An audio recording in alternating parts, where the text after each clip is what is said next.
Hi everyone, I'm Ronald MD, Ronz Orthopedic and Medical Center, and at the same time, the founder of Ronz Medical Organization.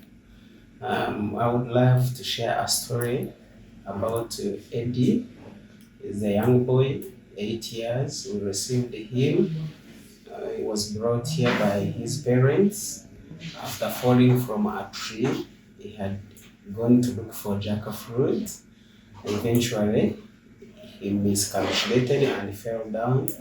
So he sustained fractures of the forehand. We tried to manage that fracture, and we have been handling him past 3 weeks. Now today we have managed to remove the cast.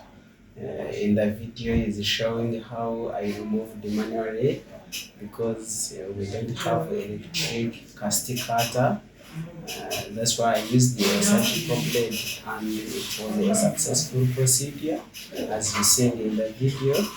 And calling upon you, if you are able to fund us, to support us, we can have this machine so that the next time we have what to use. Thank you very much. Thank you.